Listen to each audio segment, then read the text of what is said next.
ശോകം അവളെ വീട്ടിലെന്താ കല്യാണം നല്ലതല്ലേ അളിയ? പെൺപിള്ളേരെ ഒന്നും വിശ്വസിക്കല്ല അളിയ, അറിയാല്ല നിനക്ക്.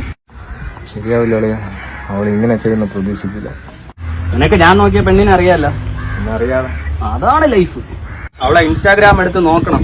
ആദ്യം ഞാൻ നോക്കിയപ്പോഴ് ഇച്ഛായന്റെ മാലാക, 1 മാസം കഴിഞ്ഞപ്പോഴ് രാവണന്റെ പെണ്ണ്, അത് കഴിഞ്ഞപ്പം ഇക്കാന്റെ മുഞ്ചത്തി. അവളൊക്കെ ഉണ്ടല്ലോ.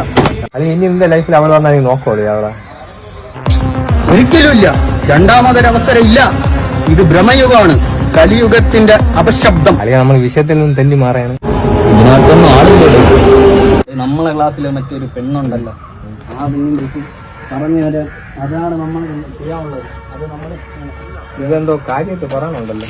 നീ വന്നില്ലേ? ഞാൻ വന്നില്ല. ഇനി എവിടെയാ പോകണം? അതുകൊണ്ട് അളിയ, പെൺപിള്ളേരെ വിശ്വസിക്കല്ലേ. ഡേയ്, അവള് പോയ അവളെ കൂട്ടുകാരി, അല്ലെങ്കിൽ അവളെ അമ്മ, അല്ലെങ്കിൽ അവളെ അച്ഛന്റെ ഭാര്യ. അമ്മ പ്രേമോന്ന് നിനക്ക് പറഞ്ഞിട്ടില്ലടേ. ഒരു കൊച്ചു രക്ഷപ്പെട്ട്, അതുപോലെ നമുക്ക്. അതങ്ങനെയാണ്. നിനക്ക് ഇപ്പൊ മനസ്സിലാവൂല, കുറച്ച് കഴിയുമ്പോഴേ മനസ്സിലാവും. നമ്മൾ ലൈഫ് മുമ്പോട്ട് മുത്തേ